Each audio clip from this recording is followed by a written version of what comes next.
5 years after the events of the first story, Goku and Chi-Chi were married and had settled down near his grandfather's old home, now with a young son named Son Gohan. One day, Gohan was out watching birds when he slipped into the water. Goku rushed to save him and almost caught hold of him, but Gohan still tumbled over a waterfall. To Goku's surprise, by the time he caught up, Gohan had already climbed onto a branch above. Although it was puzzling, Goku didn't dwell on it. He placed the 4-star Dragon Ball hat on Gohan's head and went back home. Meanwhile, a farmer was busily weeding when what seemed like a meteor streaked down from the sky. Though this farmer's identity wasn't important, he was about to witness an iconic moment. Drawn by the sound of the impact, the farmer rushed over to find a round spaceship had landed. From inside emerged Raditz, a man with very long hair. With a quick glance at his scouter, Raditz scoffed at the farmer's measly power level of 5. After the farmer fired his gun, Raditz effortlessly caught the bullet and killed him. Detecting a powerful presence elsewhere, Raditz called out Kakarot and sped off. At that very moment, Piccolo felt an ominous chill, sensing something serious was unfolding. When Raditz confronted Piccolo, he was disappointed to find he wasn't Kakarot. Seeing Piccolo's power level at 322, Raditz dismissed him as no threat. Piccolo tried to strike first, but Raditz remained unharmed. Just then, Raditz picked up yet another strong energy reading, apparently the strongest on the planet, and decided that must be the real Kakarot. He immediately flew off, leaving Piccolo to escape unscathed. Back at Kame House, everyone had gathered as usual. Master Roshi was the same as ever, and Yamcha seemed to have annoyed Bulma once again. As for Launch,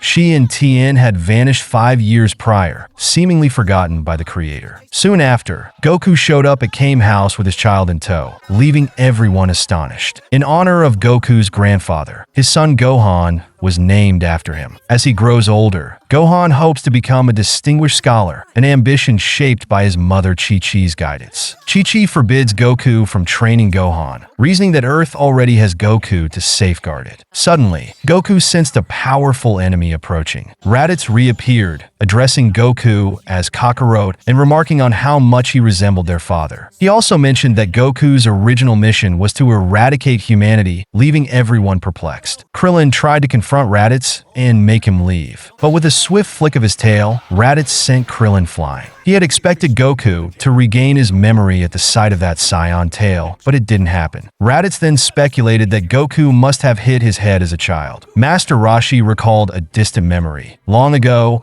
Goku's grandfather found a young boy with a tail who was extremely unruly. One day, the child took a severe fall into a valley, suffering a life-threatening head injury. After Goku's grandfather nursed him back to health, the boy's temperament changed completely. That boy, of course, was Goku. Raditz went on to explain. Goku was born on planet Vegeta as a member of the Scions, a race renowned throughout the universe for their formidable strength in battle. Raditz was Goku's older brother. The Scions traveled the galaxy, identifying suitable planets, eliminating the native inhabitants, and selling the worlds to buyers at a high price. Because Earth's inhabitants were weak, Goku was sent here as a child. In time, the reason for Goku's arrival on Earth would be understood differently. Like many other worlds, Earth had a moon, and under a full moon, Scion's true powers emerged. Yet Goku remained unaware of all this. Raditz was also annoyed that Goku no longer had his tail. Goku, for his part, declared his loyalty to Earth and its people. Raditz noted that the Scion race had always been small in number. After a meteor struck and destroyed planet Vegeta, only 4 Scions survived, having been off-world at the time. 3 of them had recently attempted to conquer another planet, but fearing they lacked the strength, they thought of Kakarot still on Earth and came to enlist his help. Goku refused once again. By noting Gohan's tail, Raditz realized the child was Goku's son. He decided to take Gohan hostage. When Goku tried to intervene, Raditz swiftly kicked him aside. Clutching the weeping Gohan, Raditz gave Goku a 1-day deadline, demanding that he kill 100 Earthlings as proof of loyalty. Otherwise, Gohan would be executed. With that ultimatum, Raditz departed with the sobbing child. After his friends helped him up, Goku recalled that if he could grab Raditz's tail, it would sap his strength. Just then, Piccolo appeared. He acknowledged Raditz's overwhelming power and suggested that without joining forces, they stood no chance. Piccolo's motivation was that Raditz also stood in the way of his own ambitions to conquer the world. Guided by the dragon radar, Goku and Piccolo set out to confront Raditz. Meanwhile, Gohan was trapped inside the small spacecraft. Raditz scouter showed a power level of 701 inside the pod, but he dismissed it as a malfunction. As Goku and Piccolo rushed to the scene, they finally confronted Raditz. Removing their weighted garments, Piccolo's strength rose to 408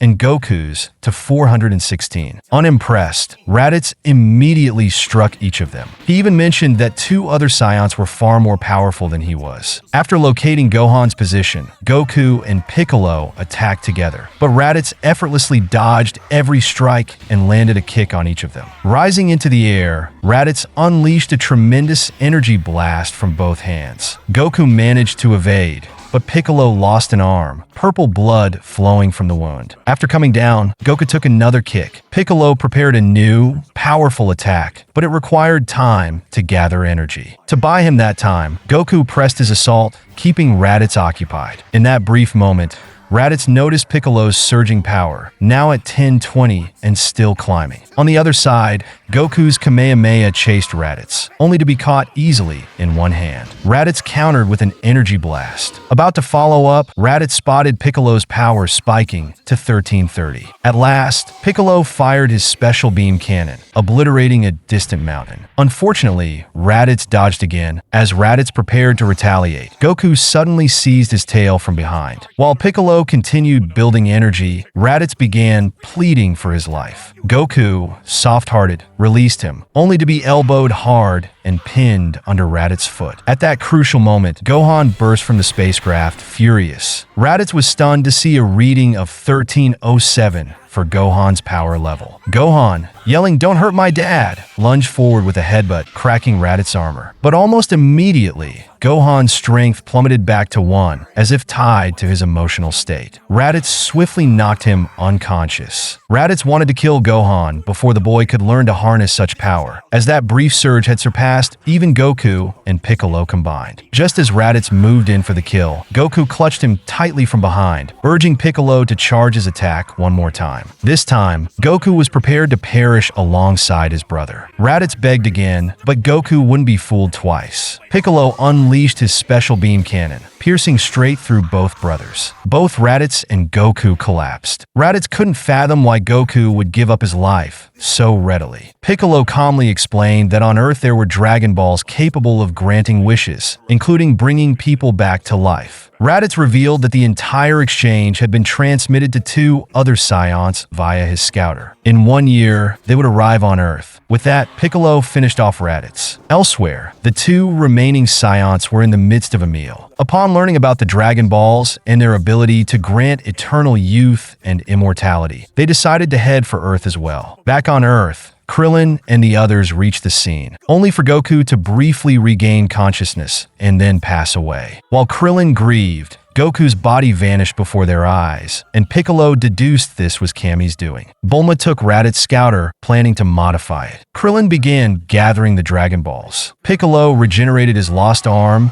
and announced that he would take Gohan to train, preparing for the upcoming threat in a year's time. Thus began Piccolo's unusual babysitting journey. Krillin worried that Gohan might be led astray. Meanwhile, in the afterlife, Kami had summoned Goku's physical form and sought King Yema's permission for Goku to visit King Kai. Raditz had also passed through these halls, but King Yema had given him a thrashing before sending him to hell. King Yema granted Goku permission to travel along Snake Way to reach King Kai's world, then sent the chatty Kami packing. Goku hitched a ride to the start of Snake Way. Stretching 1,000,000 kilometers, this twisting path led to King Kai's abode. Falling off its edge meant a one-way trip to hell. Before setting off, Goku asked his guide to inform fortune teller Baba not to let Master Roshi revive him too soon. He intended to remain in the afterlife for training over the coming year. With that, Goku began his challenge of Snake Way. Piccolo, having taken Gohan with him, started their training in his own harsh style. He first doused Gohan in water to snap him awake. Terrified and confused, Gohan trembled, especially after learning his father had died. Piccolo's stern scolding stopped Gohan's tears mid-flow. Surprisingly, Piccolo insisted that to protect Earth, Gohan's latent abilities would be vital, and he expected the boy to fight. Doubting himself, Gohan claimed he had no such strength. Without another word,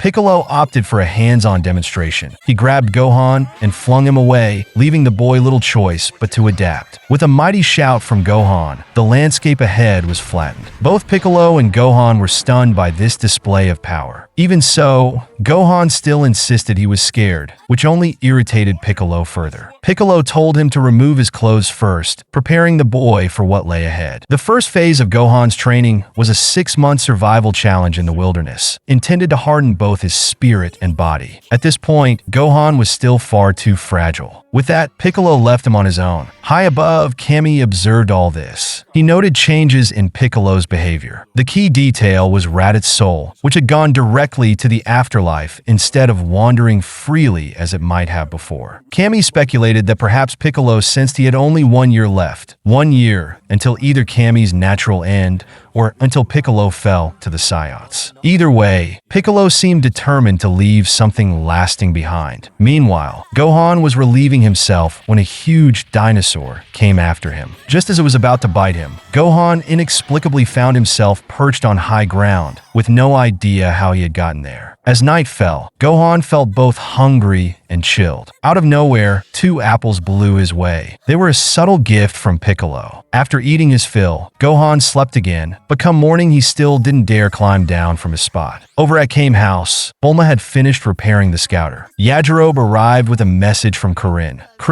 Yamcha, Tien, and Kaiatsu were to train under Kami, while Goku had requested that Master Roshi not revive him just yet, since he planned to train in the afterlife for the coming year. Chi-Chi and the Ox King also arrived, and when Chi-Chi learned the situation, she fainted on the spot. That evening, under a full moon, Gohan got up to relieve himself again. After glimpsing the full moon, something changed within him. Because he still had his tail, he transformed into a giant ape, astonishing Piccolo. The giant ape could even fire devastating energy beams from its mouth. Piccolo recalled that the full moon awakened the Saiyan ability to transform. Wasting no time, he destroyed the moon, causing Gohan to revert to normal. Piccolo then removed Gohan's tail, fashioned new clothes and a sword for him, and prepared to resume his own training. But hadn't Master Roshi destroyed the moon once before? How had it reappeared? In the complete edition volume 12 of the manga, during the 23rd World Martial Arts Tournament, Goku mentioned that after Kami removed his tail, the moon had been restored. The TV anime never clarified this detail. 6 months later, Gohan had learned to fend for himself. When hungry, he picked fruit or sliced off a dinosaur's tail to roast. He'd truly begun to adapt to his harsh new environment. Meanwhile, Krillin and the others were training at the lookout,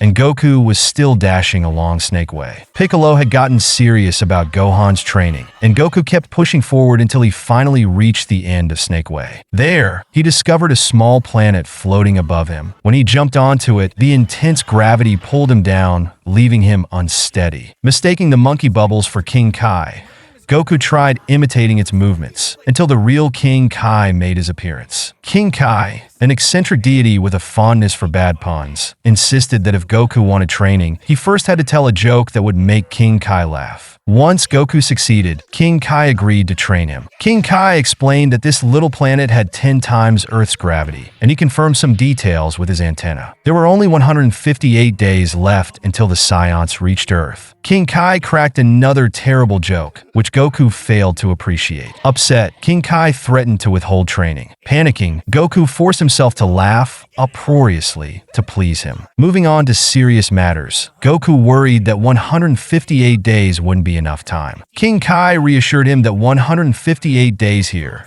was equivalent to thousands of Earth years, an exaggeration for emphasis, but we'll leave it as is to maintain the original intent. Goku's initial task was simply to adjust to the tenfold gravity, something that matched the gravity of planet Vegeta, home to the Saiyans. His first challenge, catch Bubbles the monkey. King Kai would provide meals, at least. After 3 weeks, Goku finally succeeded in catching Bubbles. The second task was to hit Gregory, a cricket-like creature, with a hammer. Although this character didn't appear in the original manga, Akira Toriyama created Gregory at the anime team's request. With the second challenge completed, King Kai was ready to teach Goku the Kaioken and the Spirit Bomb techniques. During this time, Gohan had grown accustomed to Piccolo's company, showing steady improvement, while Tien and the others had also improved their skills. As time passed, Goku mastered the Spirit Bomb. King Kai warned him that this technique gathers bits of energy from all living things. Its power could be immense, potentially harming Earth if misused. Goku should only resort to it in dire circumstances,